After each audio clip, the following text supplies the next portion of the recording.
So in the previous video, I explained how we come up with the circuit and why the circuit makes sense when representing a real device in electronic circuit form. So this video I hope to explain the formulas derived and how you calculate the gain and everything else that we need to calculate.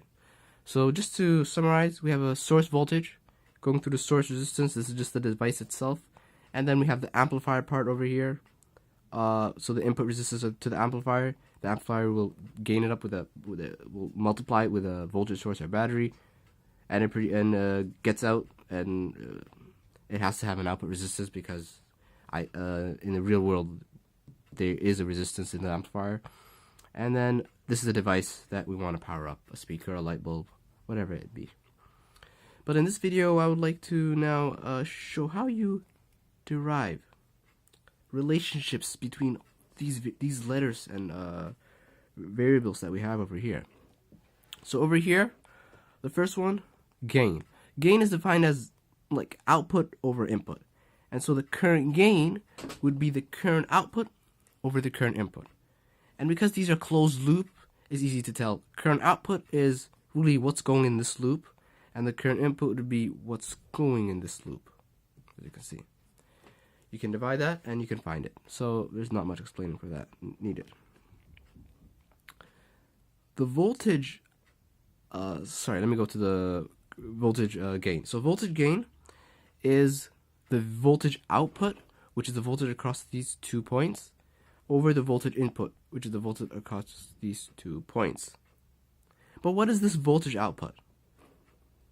So this voltage output is basically the gain, the voltage gain, times the input. You can just get that by rearranging this equation over here. But why OC? Well, we call this an open circuit voltage gain. Open circuit. And what that means is, in the previous video I explained the reason why, but I'll just summarize quickly. If there is no load over here, then that means there's no current going through here. And if there's no current going through here, then this output resistance really is useless. It is not going to lose any voltage because there's no current flowing through it. So this voltage at this point would be, well, the same as these 2 points, as the difference over here, which is simply AV. So I would like to show, differentiate between the open current gain, open circuit gain, and then the normal gain that happens when you attach a load. So then what is the voltage gain then if you do attach the load? Then you can just use voltage division over here. Well, the sum of these two is going to be RO plus RL, so that's going to be the total resistance. And then we divide it by the voltage drop that we're looking for, which is the voltage drop across RL. We want this voltage drop. What is the difference in here? Because that will be the same as VO if we find it.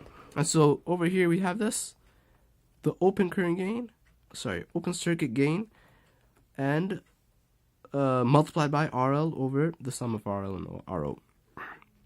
And as you can see here, there's a reduction happening. We're losing power. We're losing the gain just by switching the amplifier, but just by switching the output. So in this case here now, we have the voltage gain at the source now. As you can see before, we had the voltage gain with respect to this input.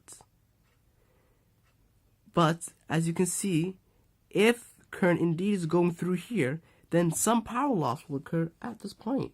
And so we have to account for that power loss if the input resistance is not that ideal. So let's see how do we derive that.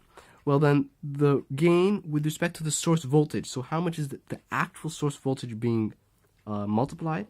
Well, then that's going to be the output over the source.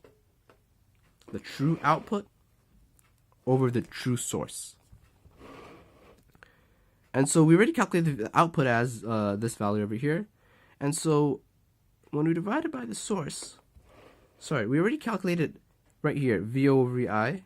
So then this is going to be easy to see. But then we have to account for the power loss caused by the source, this RS resistance, we're going to have to do another voltage division. And so, let me go back here, right here. Using the voltage division law, we're going to have the sum of these two, then the sum of these two will be in the denominator, and we need to divide it by the Ri, because what we really want is this voltage. How much is this voltage being lost? And so here, the voltage source gain is the open current gain, the voltage open circuit gain, and then times this load with respect to the output, and then this resistance with respect to the input. And so you can see by playing with the values, by playing with these values, you can tweak how much the resistance has an effect on your circuit. And so lastly, gain is power output over power input, and we all know power is equal to voltage times current. So the voltage output times current output over the voltage input times current input, which basically is, this part is voltage gain and this part is current gain. So you have a multiple, you have the product of these two.